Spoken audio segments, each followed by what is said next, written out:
Hello and welcome to another episode of For Zion's Sake, the CUFI UK podcast. My name is Alex and I'm joined here by Alastair. Hello. And this week we're talking about Operation Rising Lion, the 12-day war, or as Alastair likes to call it, The 12-day roar. That's right. Israel has roared, it has risen as a lion, and it has had a decisive victory against its enemy, Iran. That's right. Plus we discuss Britain's reaction and why we believe the UK should do more in standing with Israel, and we explain how.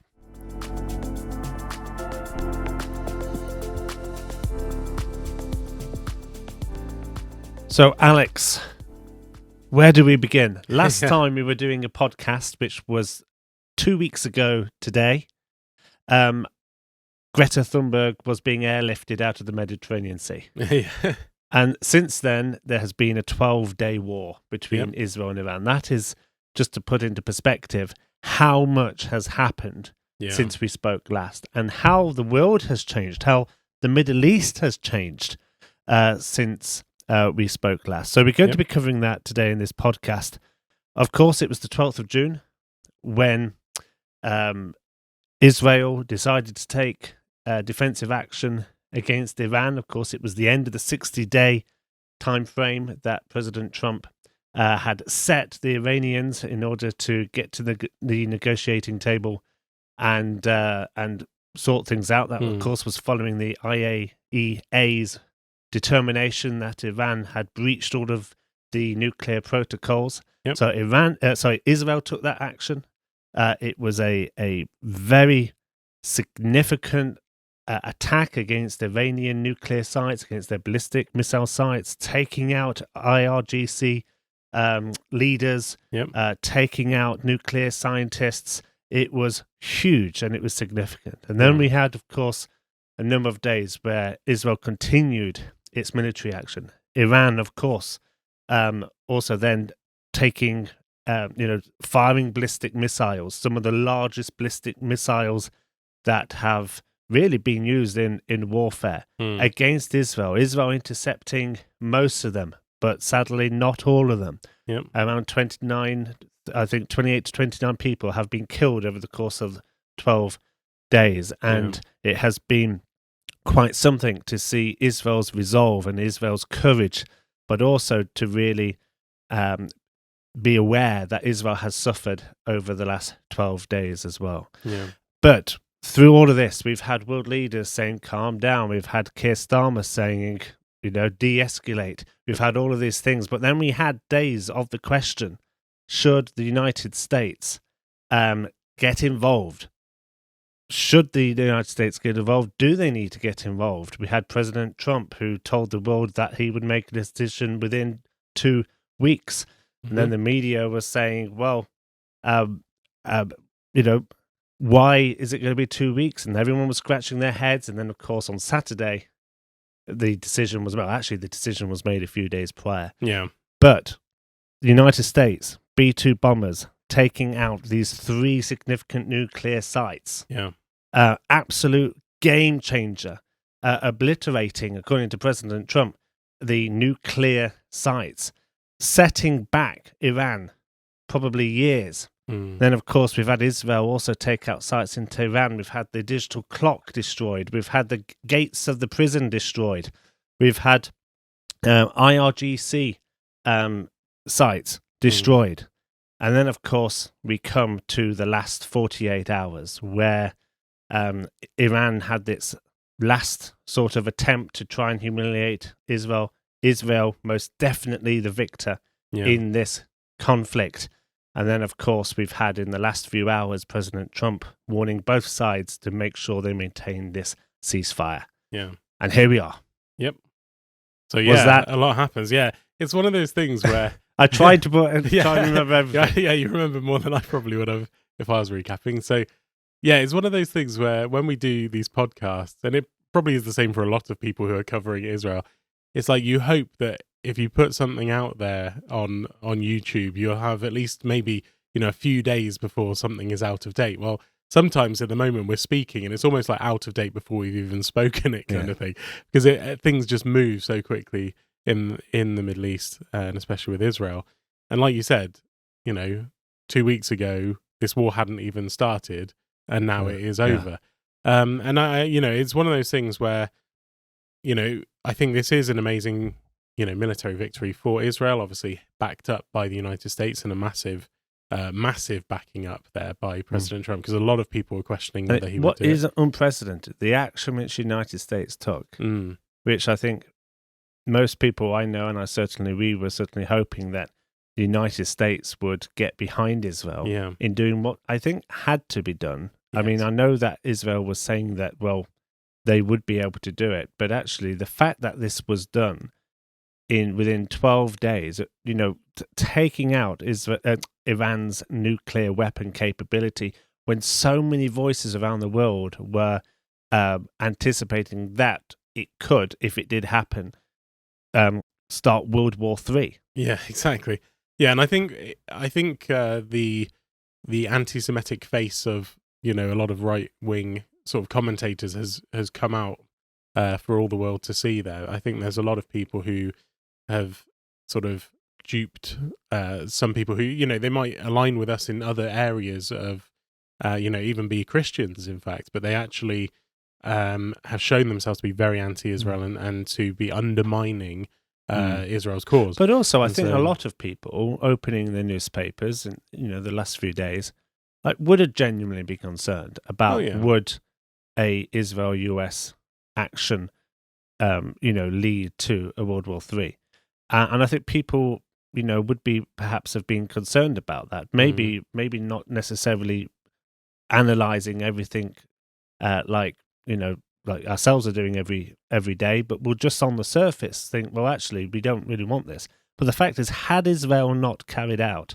what they needed to do, had the United States not helped Israel to get it done sooner, then the threat from a nuclear weapon, from a regime that has repeatedly declared that they want to destroy Israel, they want to destroy America, they want to destroy the UK as well, they want to destroy the West. But the fact that they repeatedly call, Israel they say, quote, a cancerous, tumor that needs to be eradicated. Yeah. Back in March, on the Supreme Leader's own personal website, he put an infographic, a whole page about the route to take in order to get Israel destroyed. Yeah. That very clock, which is in, quote, Palestine Square in the center of Tehran, with a clock which was ticking down 25 years to 2040 when he they use the word prophesied, but predicted that Israel would be destroyed. Yeah. It is embedded within the Islamic regime, Islamic Republic of Iran's regime's whole mentality, their end times mentality. It is a jihadist, religious mindset, extremist mindset that they have, that they could usher in Islamic end times by wiping out the Jews. That's their mentality. So you combine that with the fact of having possession of nuclear weapons. That is not a good combo, right? Yeah, exactly. And that's what. So actually, World War III, or whatever we might want to describe it, was prevented by this Operation Rising Lion, which has been successful. We don't know what the future holds. We don't know what other players might do now. We don't know what Iran might do. But they've certainly been set back, and we live by faith. We have to know our Bibles. We have to trust. We have to pray for Israel. We don't know what might happen next. We might not know what happens before this podcast gets uploaded onto YouTube, right? Yep. But there's no doubt that the decisive action that Israel took, which had to take, and actually had an opportunity to take because of the IAEA's ruling and because of the 60-day timeline which President Trump gave them, which actually gave Iran an opportunity to do a deal, to sit down at least and get talking. They had that opportunity. Yeah. And it has been spectacular. Yeah. And I think if they hadn't taken this opportunity, it was now or never. And it was one of those things where all of the pieces aligned. And it's like what you said, everything that Iran has been doing for the past 30 years is for the aim of destroying Israel. Iran funded Hamas in Gaza, and trained them for October 7th. in order to invade Israel and to start that. Iran funds Hezbollah, who attacked Israel on October the 8th, the day after that, launching thousands of missiles. Everything Iran has been doing for the last 30 years, including in its work in Syria, where it was aligned with the Assad regime, its work in Iraq, where it's got terror proxies, its work in Yemen, where it's got the Houthis, and itself, where it is trying to build nuclear weapons. And let's bear in mind, when we were talking about the destruction of the pages among Hezbollah leaders in Lebanon, the sort of the removal of Hezbollah's leadership infrastructure, which has actually set Hezbollah back itself, had paved the way for Israel to be able to do what it did regarding the Iranian regime. Yeah, that's the thing. It would not have been possible exactly 12 months ago. In fact, if October the 7th hadn't happened, it's a domino effect of what happened. And obviously, Iran and Hamas planned for all of these actions to be the destruction of Israel, and every single action, Israel has turned it round to be the destruction of the Iranian regime. Because actually Iran need to take part responsibility of what took place on October 7th because they are the funder of Hamas, which is actually another way of looking at it also, is that Israel's war in the overall sense, in the larger sense, isn't actually over. No, I mean, Operation Rising Lion might be, but look, we've got Hamas who are have not yet been removed from Gaza. We've got the Houthis, who are obviously still a credible threat. We have, Iran, or the Iranian regime, and I must just add here that when we keep saying Iran, we're talking about the Islamic Republic of Iran. The Iranian regime. Not the people. But, Iran is the largest sponsor of terrorism throughout the world. We've seen that. We've seen plots foiled in the UK. We've seen, people killed through terrorist attacks. It's sponsored by the Iranian regime. Exactly. So they're a threat to us. Yes, and the war is still on.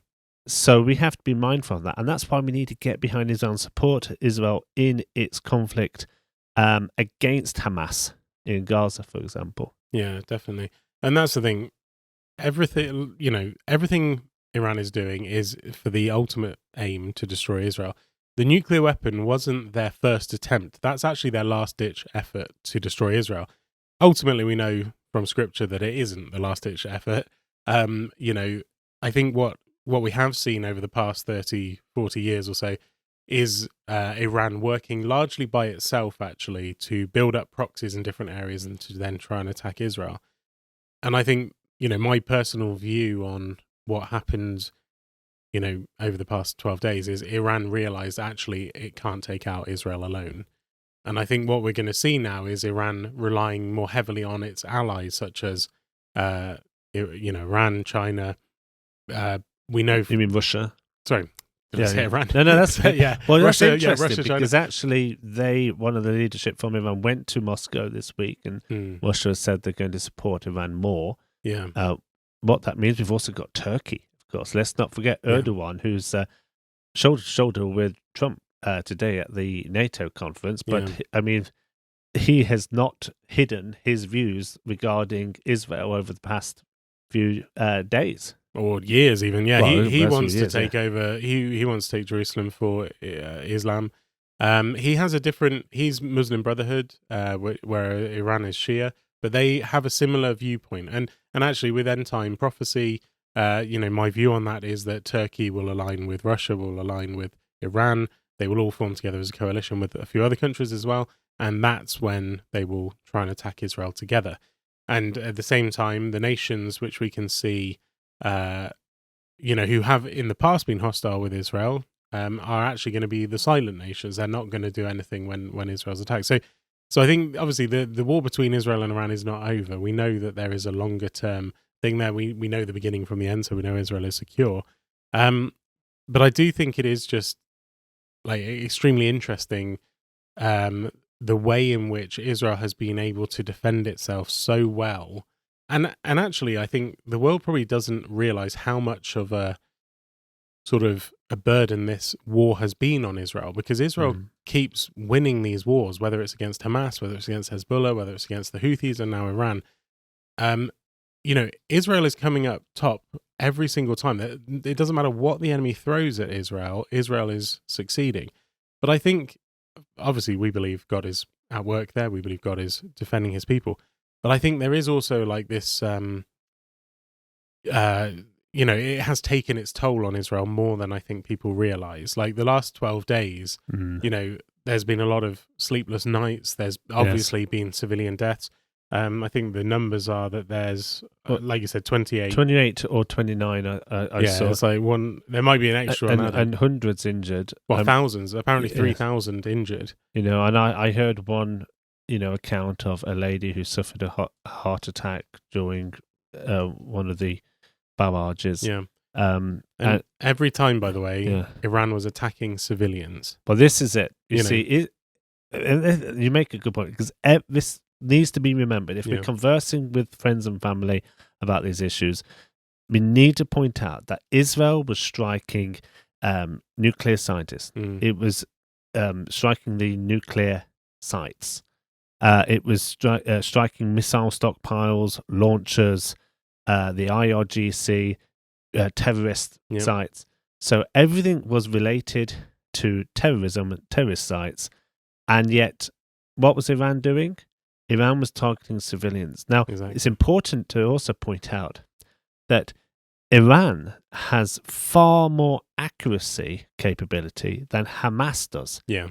Hamas really lob rockets over the border. I mean, I'm not sort of diminishing what they do, but they literally are, firing the rockets over. Yeah. Of course, knowing they're going to hit civilians, but they're not as targeted. Yeah, they don't care who they hit. They don't just care. They aim in the general direction of them. Israel. Yeah. So that's what they do. Iran has precision missiles, so they know. So when it hit that hospital in Israel, that was, a deliberate attack. If it had missed the hospital, it would have hit civilian flats. Yeah. Right? So they. Yeah, it's crazy because I saw actually, I think it was Sky News or BBC, where they were basically downplaying that attack. So first of all, I just want to say it was actually a miracle that no one died in that attack. There were a few people who were injured, but the hospital actually evacuated that building and moved people underground to the car park area just the day before. Yes. They didn't know, obviously, they were about to get struck. But anyway, going back to the media, I saw one media report, and it was saying Iran was saying it was actually aiming for a military site, which was next door to the hospital. It turns out that military site was a mile away from the hospital. Yes. So, the media, like it did say it in this report, but it said it way down. The headline was saying it was, what I'm trying to say is they were really downplaying the fact that Iran was literally striking civilian targets. But this is what we've seen over the past 2 years with Hamas. Yes, like we said, every tactic that Iran employs, its terror proxies employ as well. So when Hamas, and obviously Iran is the bigger dog, it can bite harder than Hamas can, and as well, like you said, these are precision missiles, and and Israel has precision missiles. Yeah, of course, and they hit precisely where they're intended. I mean, I know that there are things which can go wrong, militarily, but the intent between the two sides are poles apart. Exactly. And even the stats, we've always been using the stat of in Gaza, Israel achieves a 1.6 to 1 ratio between civilians and combatants, meaning they'll, on average around 1.6 civilians will die per 1 combatant. Well, if we look at this, one soldier was killed in Israel, and he was off duty in his house. So not really a soldier, he was a civilian. But even if we count him as a soldier, it was 27 to 1. So that's way worse than the average that the UN says, which is 9 to 1. Yeah. So basically Iran, this is terror on all fronts. Yes. This isn't an attack on military targets. And yet you go to Iran and you see some videos there. People know that Israel is very accurate and that they're aiming for military personnel. Israel forewarns Iranians with text messages and different things saying move away from military sites. And so you see them there just drinking their coffee, watching a not a nuclear site, but a military site blow up. because they know where the military site is. They know Israel is very accurate, and they just sit there sipping their coffee and watching it happen. And on the flip side, with Iran, they're trying to justify their attack. So what do we hear? Well, that hospital that got hit, actually underneath it is a secret military base. So they put out this image showing the hospital with secret military base. Well, actually, rubbish. It was rubbish because the image wasn't even the hospital. It was a picture you can buy from a stock website, and they had just put a AI image of tanks underneath the hospital. It was just completely fake. There's been so much AI images. I mean, I saw one image of the claim that Iran had struck the headquarters of Mossad. Yeah, and the AI picture looked like a completely destroyed building, except conveniently the sign for Mossad, which was still intact on this completely crumbling down building, which they had misspelled. Yeah, misspelled and written in English rather than in Hebrew. Yes. So and also, Mossad doesn't have a building that says Mossad on it. No, in neon lights, right? Yeah. But there we go. But even with that, because one of the attacks that Israel did within Iran was actually they set up a drone factory in Iran somewhere, and they used those drones to attack different places. That was incredible, wasn't it? Yeah, exactly. I mean, at some point, Mossad had developed this site in plain sight. Yeah. Under the noses. Under the noses, hidden in plain sight, maybe. Which was, as you say, was able to be activated to counter, that initial, and that gave the way for Israel to then be able to make those successful early strikes. Yeah, exactly, because they were basically able to do it undetected and before the main planes came in, sort of thing. And that's why the US was, also able to be successful in its B-2 bombing, because Israel had control of the airspace. Yeah, exactly. As it went on, Iran got weaker and weaker. Israel was able to be more effective, even more effective. Yeah. And probably if it had continued, Israel would have been able to continue to do. Yeah, it makes you wonder what damage Israel could have done if they were allowed to continue, really. But obviously, that would be. It is what it is. Yeah, it is what it is. Yeah, but it's funny because when Iran unveiled this secret base, they didn't really. They just basically made a mock area where they had some pieces of model drones, and they had pictures of Netanyahu and President Herzog on the wall, as if the Israelis were idolizing their leaders. Well, what they really did was they obviously made it up, because in Iran they do that, where they put the leaders on the wall and idolize them things. But in Israel, that's not the case. Yeah. And Israeli spies are not going to give away the fact that they are Israeli spies, in Iran. But this is the kind of thing. It's almost like North Korean level sort of propaganda that you see, but it's very unclever. It's anyone with a Western viewpoint can see through this propaganda, because it doesn't match reality of what we know. And the other thing as well, there was a news report I saw from the Iranian state television, and they were trying to claim that thousands of Israelis had been killed in Tel Aviv. So they had 1,000 were killed in the first bombardment and all this stuff. And what does that tell you? It tells you they really want to kill civilians. They really want to depict that they are wiping out Israel. They want to give that image. But what was the reality? Out of the hundreds of rockets they fired, only 31 of them actually hit their target. Yes. And out of those 31, 29 people were killed. Yeah. I mean, it is devastating. It has been and you're absolutely right. I mean, had Israel not intercepted like it is able to intercept, then we would have been talking about a lot higher. Yeah. So we thank the Lord that Israel has been effective in that regard. Our hearts obviously go out also to Israel and the Jewish people for what they have experienced over the last 12 days, and of course more than that. Let's be honest. But the way in which they have been able to stand, through this, and it is incredible. Our hearts go out. Actually, our CUFI US team had some high school students, around 44 high school students, on a trip to Israel when the war broke out, and we're very thankful that they were safe. We're thankful for the leadership of CUFI US, who were able to help those high school students get home safely. I'm pleased that they have returned home now. But that was quite interesting, just to be able to see the way in which they responded with such joy and such positivity in the bunkers, night upon night. Reading their Bibles together, praying together, singing together. And we know that's just a one glimpse at millions of people who have obviously been in Israel at the time of this war. But the spirit of Israel is still strong. Exactly. The nation of Israel lives.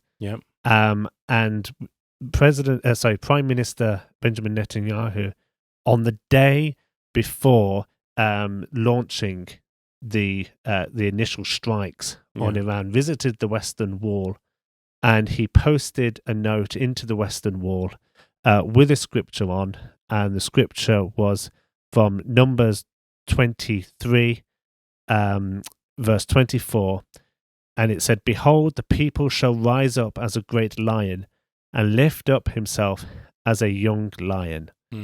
And that scripture, of course, gave inspiration to the naming of the Operation Rising Lion.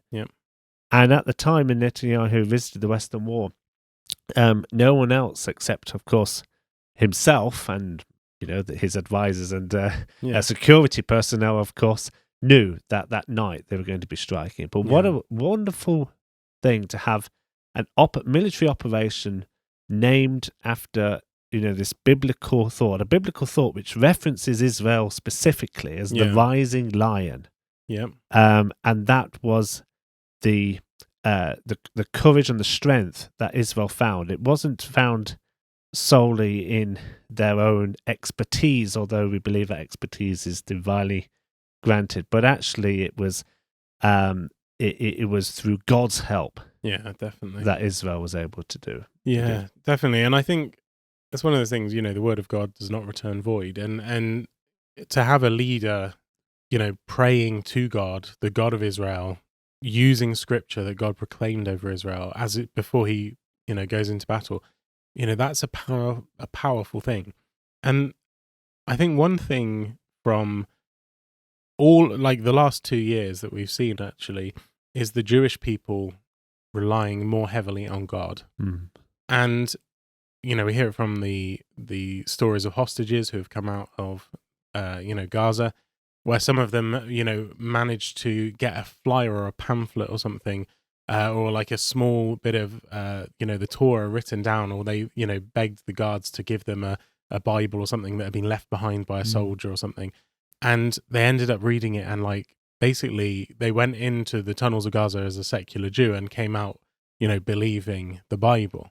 And I think this is the same with what happened over the past 12 days. It's like Israelis are saying more and more that they're praying, that they're trusting God, relying on God. And that's actually what we want to see, because ultimately they can't keep relying on military. They can't keep relying on America, for example, or their allies. Ultimately, they have to put their faith in God.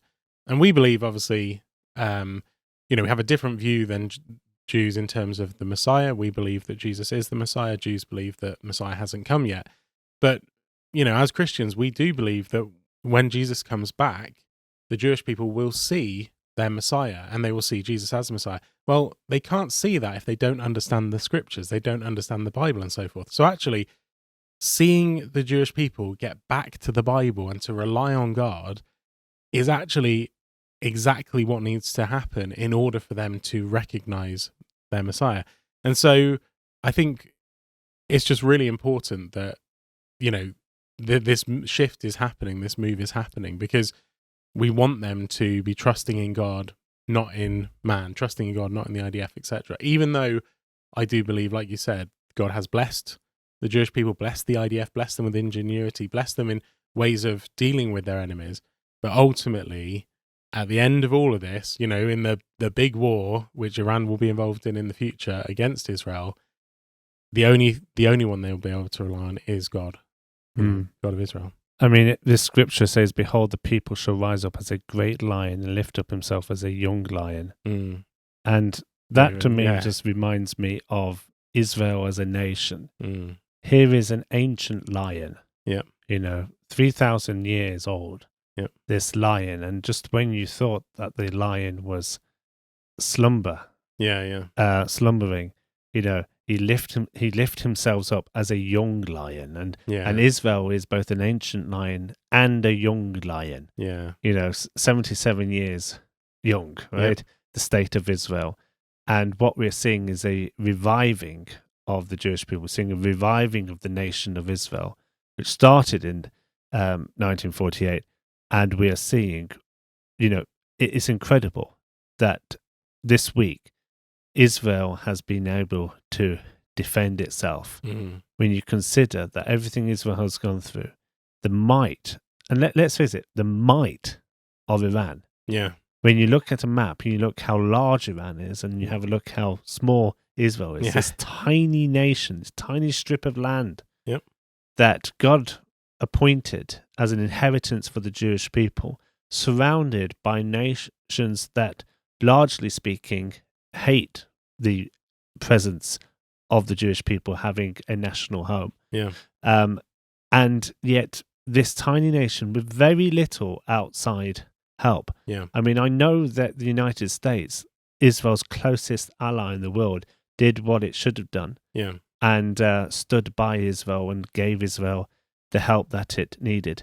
But all other nations sitting on the couch wondering what's going to happen and should they nail their colours to the mast or not. And we weren't, necessarily saying that the UK should have joined in military action, because that's a military decision to be made by military experts and to be made by Israel itself to ask for the help.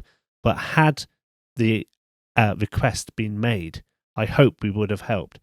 And yet these other nations looking on, Israel, largely speaking, had to stand alone. Yeah. And yet it fought off this great empire. And by the way, you say that it will be Iran that attacks Israel again at a later time.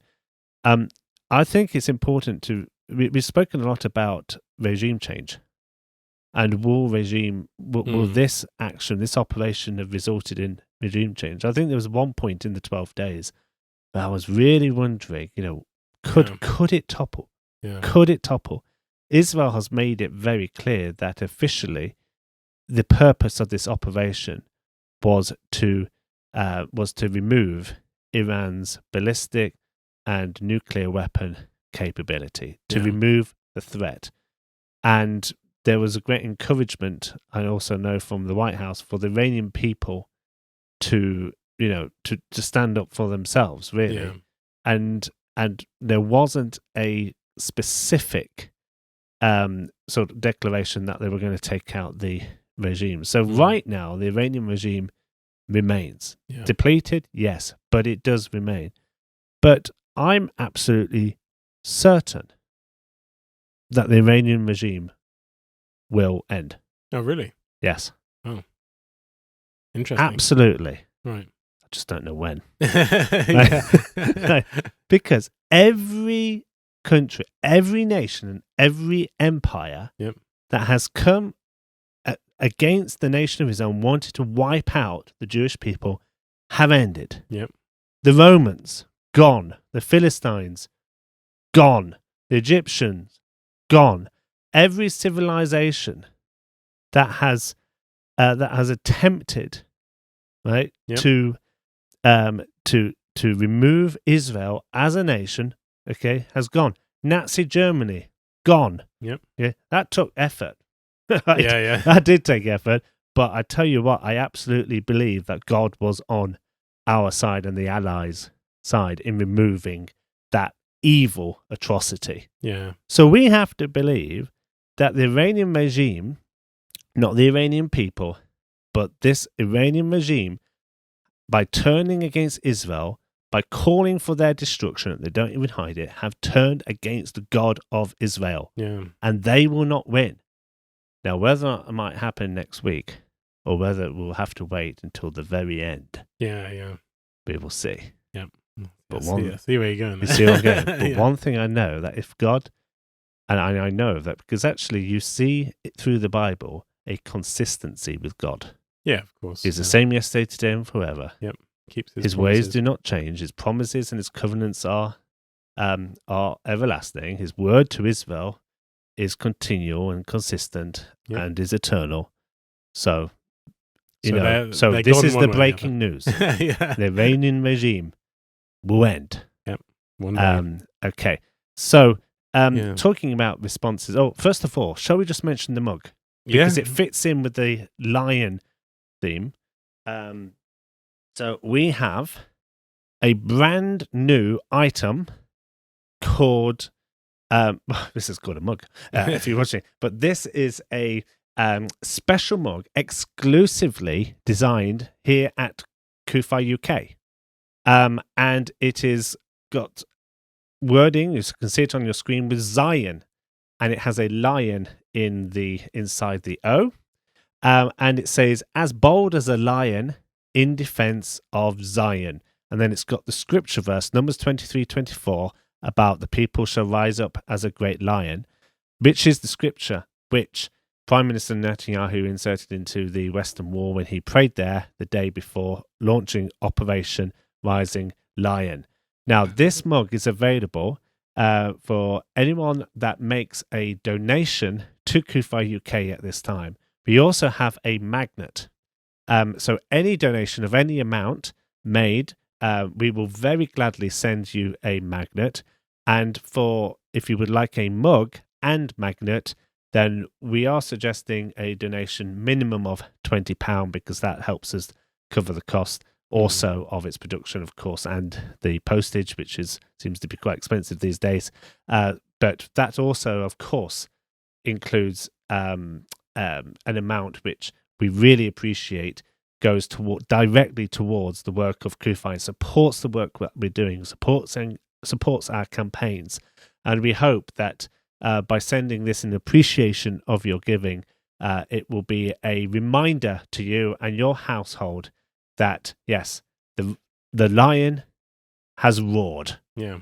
The lion is roaring. The lion has risen up and will not be defeated. Yeah. And as Christians, we stand shoulder to shoulder with the Jewish people. We lift our voices for the Jewish people.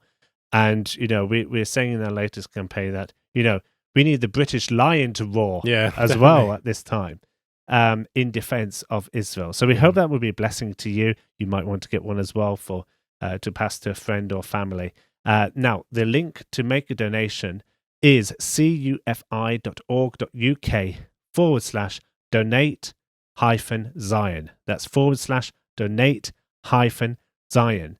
That should be on the screen. It's also in the description. And please do go specifically to that link so that we can guarantee that we will provide you with this gift and not just to our general donate page. You have to go to that link so that we know that you are responding to this offer. So thank you very much for your support. Thank you for standing with CUFI UK for such a time as this.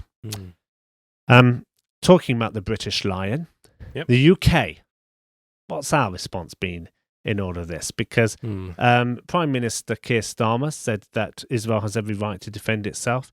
Then it would seem has sort of been waiting to see what happens, telling both sides to de-escalate, which is interesting when one side is fighting for its survival and the other side is basically trying to wipe out the other. Yeah. So they are not two equal sides in that sense, but both had to escalate. So one's a terrorist. One's a terrorist. That's, funded terrorism throughout the region and is committing terrorist atrocities against Israel, while Israel is carrying out legitimate war against military targets. There's like a massive disparity between the two. Yes. And yet, for some reason, our government couldn't see it. No. De-escalating. Had they de-escalated at the point when they were being asked to, then certainly I believe it would have made Israel a lot more vulnerable. Definitely. from Iran's response.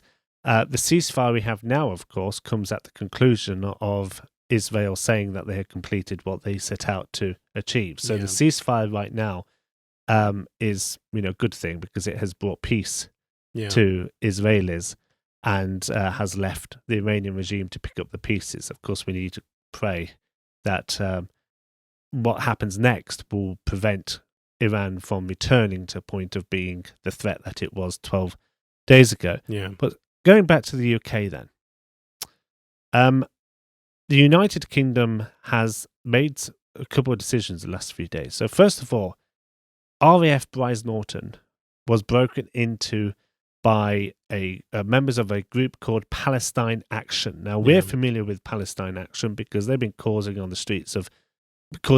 on the streets of Britain for 2 years, if not more. But certainly since October the 7th, they have been part of the groups that have been mobilizing pro-Palestinian protesters to be calling for intifada and calling for the removal of the Jewish state from the river to the sea.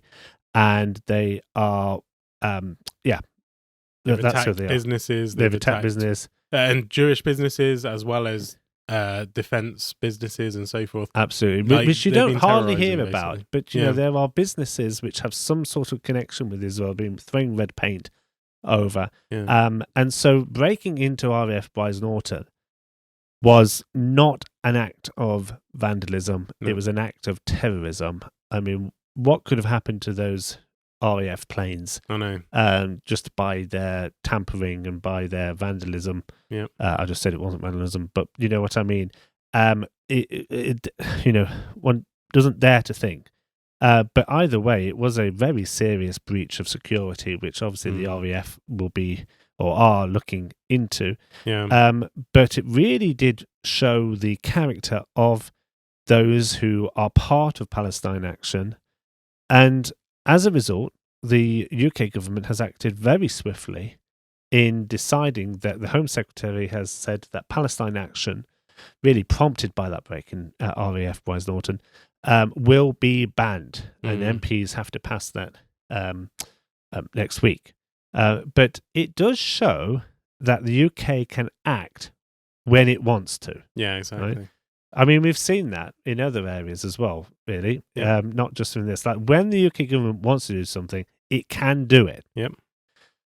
Now, the IRGC, the Islamic Revolutionary Guard Corps, this is basically the arm of Iran's army, which is leading at the very front line its terrorism against Israel and against the whole West and world.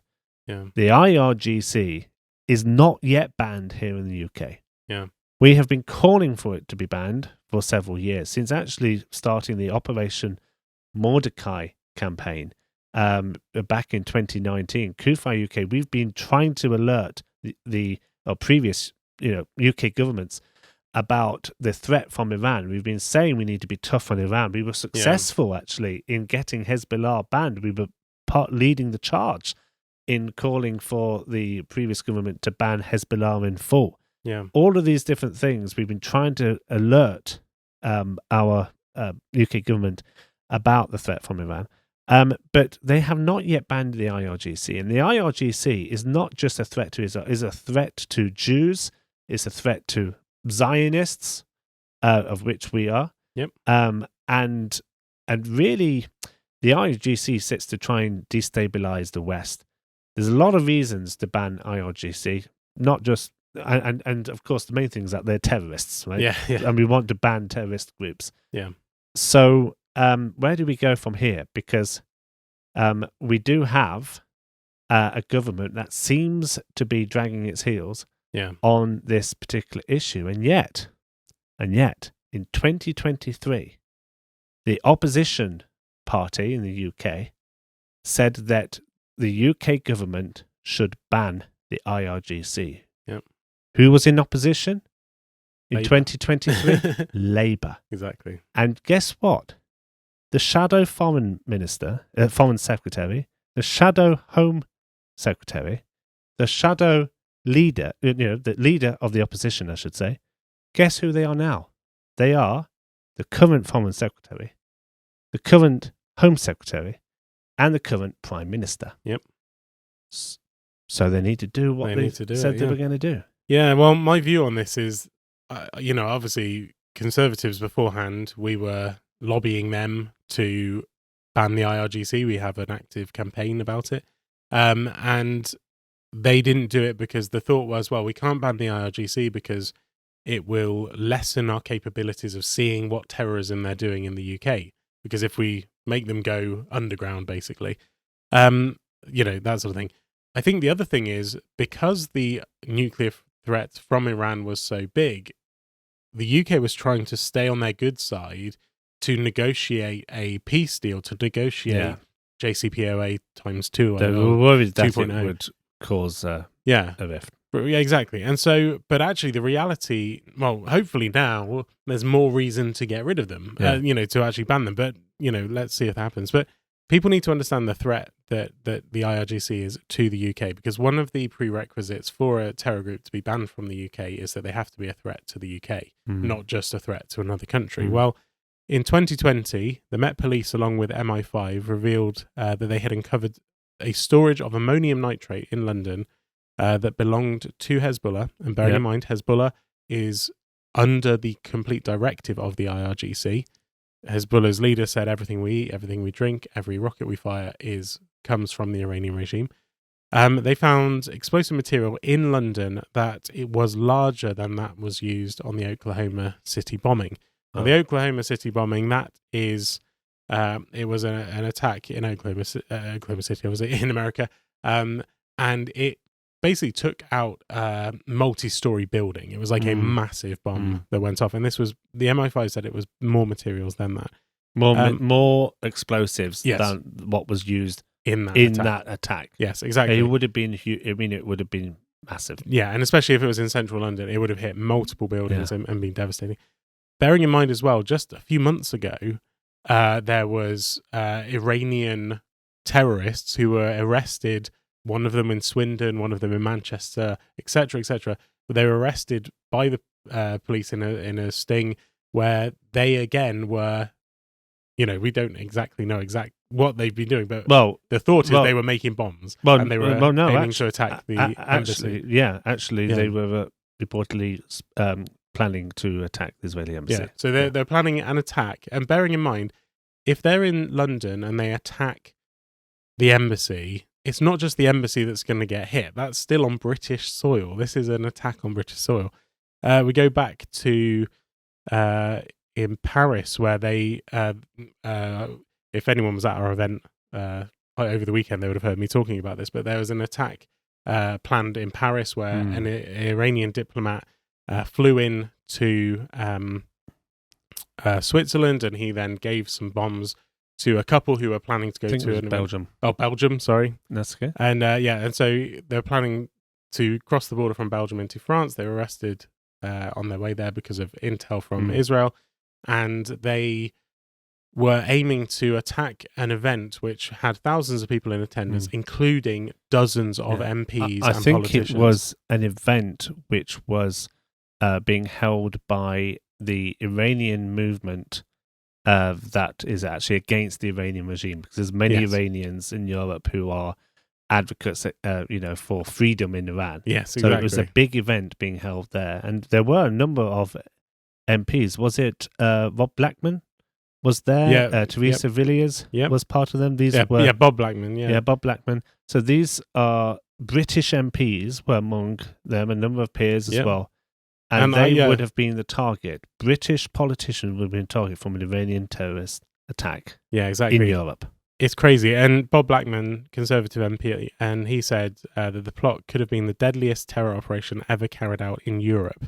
And so, bearing in mind, this was MPs, British MPs, who were almost they were the target of this attack, but it didn't happen. And this was 2018, by the way. So within the last decade, there's been at least 3 bomb plots by Iran on European soil, directed by the IRGC. Yes. Now, it should be noted that some of Israel's neighbours and even some of Israel's enemies, Saudi Arabia, for example, have outlawed the IRGC. They've outlawed even the Palestinian I flag know, and so the forth. US. Did you just say the US? Well, the US has, the US yeah, has, and there's multiple number of other European countries as well. Yeah, exactly. But even some of Israel's enemies have, Yes, which is the surprising thing, and yet the UK hasn't. And there was, talk of, well, why haven't we? Well, it turns out that there are 19 IRGC-linked organisations that have been banned by Saudi Arabia, and 9 of them are based in London. Yeah. So that is probably why we haven't actually outlawed them, because not only are the IRGC, operating in the UK to attempt attacks, but actually they're headquartered here in the UK, and we are doing nothing about them. Yes. And so, there is a real threat to the UK. I mean, you have to look at it like this. If they're headquartered here in the UK and they're getting, anything like tax exemptions or anything like that, basically we could be funding IRGC operations through our taxes. And that's another very strong reason why they should be banned. Because actually, if we want to support Israel, then that's kind of an indirect way. Yeah. I mean, you could say it's a direct way, but it's an indirect way of cutting off support for the Iranian regime and for specifically for their terrorist activities, both in the Middle East and in Europe and the rest of the world. Yeah. So it makes complete sense to it. Also sends a message of condemnation towards the IRGC. Yeah. Right? If we view the Iranian regime and Israel as basically two equal parties, right? Then we're not going to ban them. But if we view them through the correct lens that these are terrorists,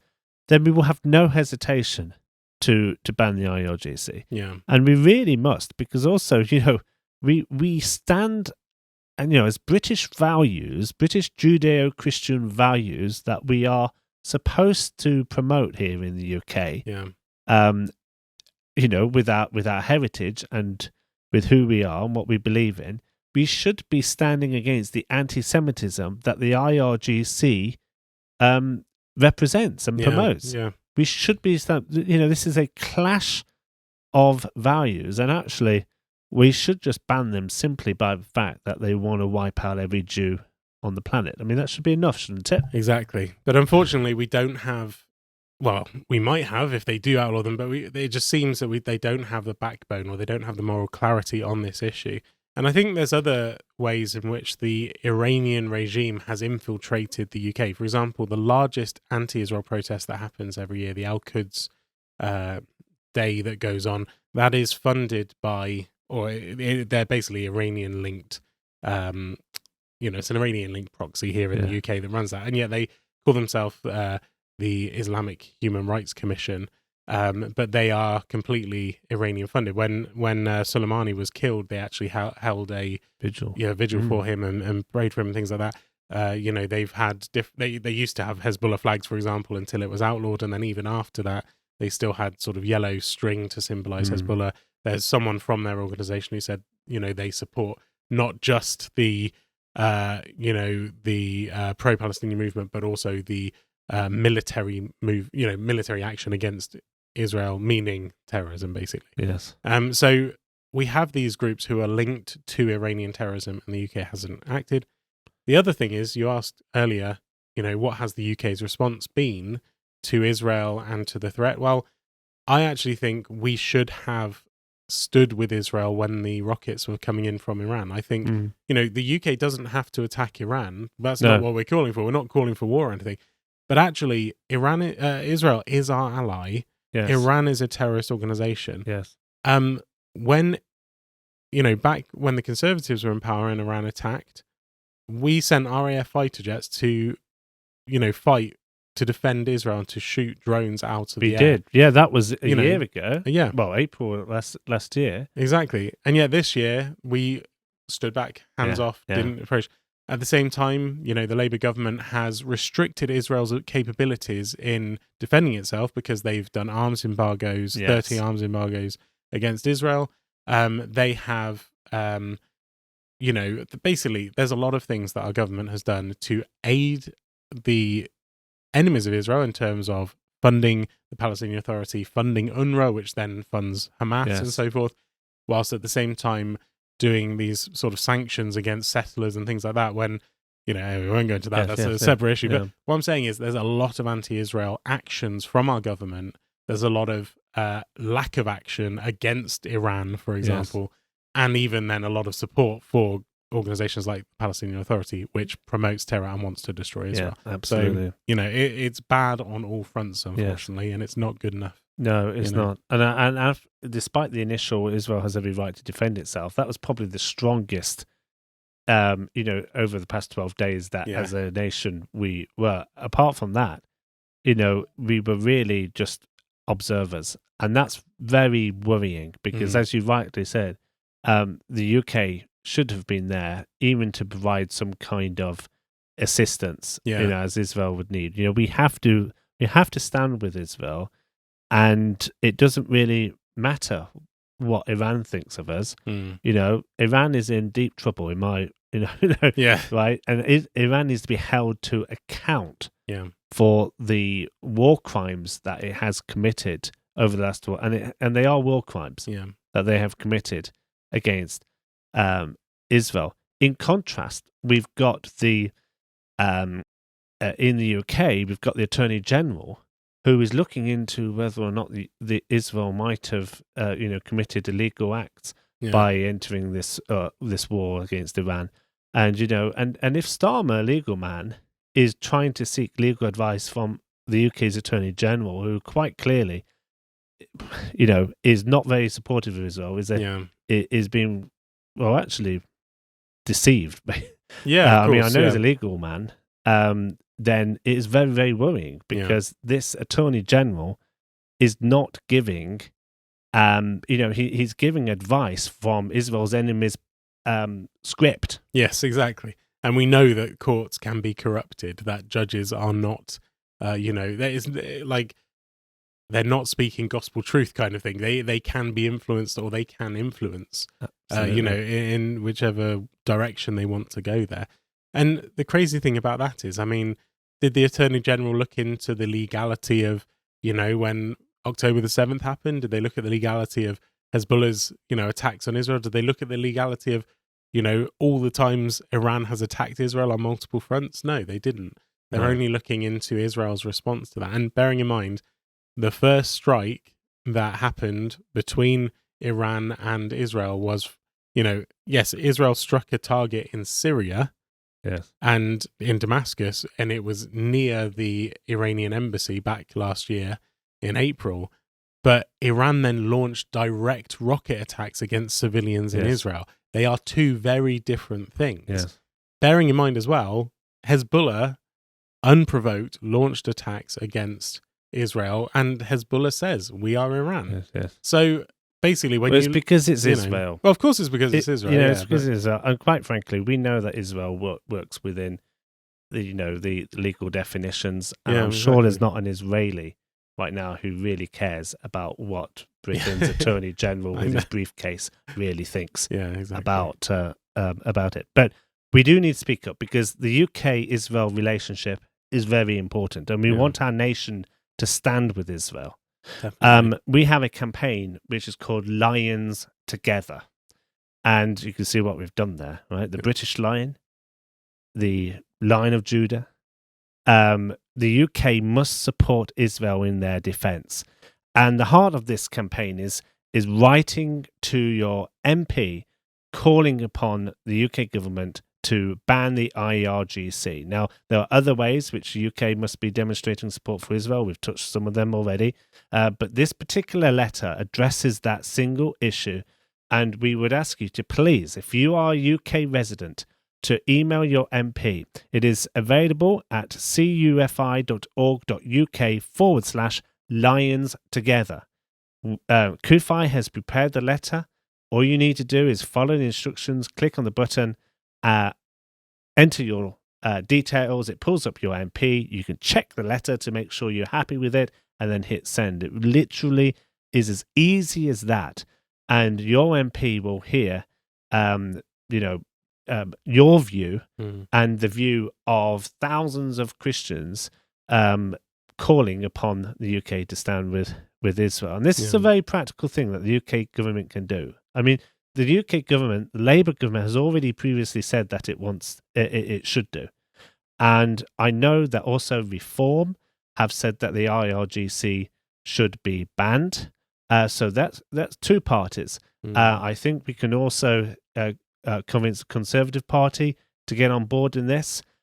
So, it really just needs to cross the line. But at the moment, it isn't being talked about enough, and we need to get it back into as a central issue, because Israel's security depends on it, Britain's security depends on it, and the UK-Israel relationship depends on this. Definitely, yeah. And we need to point out as well, even though it may feel like the war is over, it may feel like, well, that's done, we can all relax. We have to push forward with this, because it is really a now or never situation. Absolutely. We have to get the IRGC banned. We have to put pressure on the government to stand with Israel against Iran.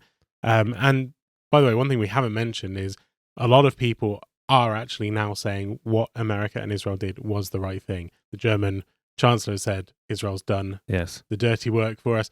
Yes. And the NATO leader is very thankful. I think there are many world leaders and politicians who right now are secretly thanking Israel and thanking the United States for what has been done. They might not say it publicly, they should do, but I think there are many people. Yeah, and I think one way, hopefully the UK is in private saying thanks for doing that, but I think one way we'll see it as, true is if we go now and ban the IRGC, I think that will show that maybe there has been a bit of a shift in Labour to... Well, let's hope so. Yeah. Now, we must just make mention that it is CUFI UK's 10th birthday. Yeah. I'm sorry, no cupcakes this time, Alex. But it is 10 years since CUFI UK had our launch event at the Emmanuel Centre in central London. That was the 20th of June 2015. And so, yes, we're 10 years old. And we just wanted to thank everybody that has been with us over those 10 years since the very start of CUFI being launched here in the UK. Of course, some of the preliminary work, of course, started before that major event, but that was the official launch date. And of course, we want to thank everyone that has joined us between then, perhaps even more recently. Thank you for your support. Thank you for standing with us. We wouldn't be here 10 years later, a decade later, if it wasn't for your support. And we thank the Lord for that. Yeah. We thank the Lord for your generosity and for making it possible. We did have an event actually on the 20th, on the 21st, just on Saturday. It was in Bristol. So it was great to be able to, to remember God's faithfulness over the last 10 years on that particular day. But, 10 years on, Alex, I mean, a lot has happened. Yeah. We don't have time because we're at the end of the podcast now. Yeah. But we would ask you to please pray for CUFI for the next few weeks and the next few months and until the Lord tarries, the next number of years to come, so that we will continue to make a bold stand for Israel. Yeah. But I have a question, Alex. Okay. Because significantly on our 10th anniversary, there was a major, major development in the Middle East with Israel's war on the Iranian regime, the 12-day war. And the landscape has changed. Yep. But has that changed CUFI's purpose? Has that changed our role? Has that changed anything regarding what we do? And, I mean, this is open question, because I have some thoughts as well. But in a nutshell, because we are at the end now, as for what we need to do as Christians who love Israel, the threat from Iran has we hope, has been eradicated, although the Iranian regime is still, of course, there and still has its same intentions. But what now? Yeah. What now for CUFI UK? Well, I think, in all honesty, when we started, we were focused in on anti-Semitism because we saw growing anti-Semitism. This was back 2014 when, there was a war between Israel and Gaza then. I think everything that we started with and everything that we've been doing has amplified and got bigger. and there is more of a need for CUFI today than ever before. And I think one thing we've been seeing massively is the rise in replacement theology and the growing number of influencers who are Christian who have no clue about the importance of Israel in God's view. And so personally, I think, we've got more to do to defend Israel. We've got more. I mean, anti-Semitism is now bigger than ever. Do you think that's been highlighted over the last 12 days? Massively. The Iran issue has highlighted how many people are deceived. And I think it is a satanic deception, Satan's deception, where they are, there's a lot of people, especially in America, especially in certain individuals there who are promoting like an isolationist view for America. They're promoting America first, that kind of thing. And they're doing it from a Christian and biblical standpoint, which is unbiblical. Yes. Because we can't be isolationists. We can't just look at the world through the lens of America or anything like that. If anything, you look through it through a biblical lens, but also seeing it through Israel as well, because Israel is the epicenter of world history. It's the epicenter of Bible history. Absolutely. It's the epicenter of everything that's going on now. Like, whether you're a Christian or not a Christian, you know about Israel because it is in everyone's mindset. And so we've said it all along. What Satan is doing, he's turning the entire world against Israel. And sadly, he's turning Christians to turn their back against Israel. And so what we need to do is get the church, tell them the truth about Israel, combat replacement theology, and fight back, because in all honesty, there's few organizations doing that. There may be a lot of organizations that are looking at Israel, looking at the military side, looking at anti-Semitism, but very few of them are trying to get the church to stand with Israel and to fight back against anti-Semitism. So, personally, very good point. Well said. Yeah. Well said. Britain's stand with Israel begins with the church, as we say. And, our first ever campaign was Christians Against Anti-Semitism. That was our launch campaign. Yeah. And back then, as you rightly pointed out, there had been a number of significant anti-Semitic attacks. Yeah. And over the last 10 years, we've seen that rise, but we've seen it escalate since October the 7th, 2023, at a time when the world, and, there are many, of course, sympathizing with Israel and what they suffered, but globally, anti-Semitism has surged after October the 7th. That is counter to what really should have happened. Yeah. But why?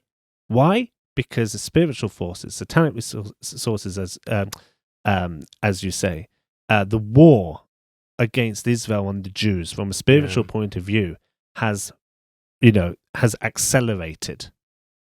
And we must speak out against anti-Semitism in all of its forms. Yeah. Of course, replacement theology within the church is also one of those catalysts for anti-Semitism, and we must confront it. And if you cannot, if you think that Iran were in the right to do what it did and Israel was in the wrong, then I'm afraid to say you might have a problem with anti-Semitism, because Israel is fighting for its survival, the homeland of the Jewish people, to live safely and securely. So there's this connection between Jew hatred and standing with Israel. Yeah. And so I agree with you. Here we are, ceasefire. The lion has risen up. Yep. But I think this is just the beginning of more things to come. Yeah. So as watchmen on the walls, we will watch, we will pray, and we will act decisively in making sure that Christians are speaking boldly and truthfully into what is a very otherwise confusing and conflicting situation. And if there are, any Israelis or Jewish people listening to this podcast, we stand with you today more than ever. Yep. Christians are standing with you, praying with you, and love you. And as for us, we will not be silent. Yep. So thank you very much for listening to this podcast. If you would like to support CUFI, again, we will put the link up to be able to donate to the ministry, to help us with these campaigns, to help us get the truth out.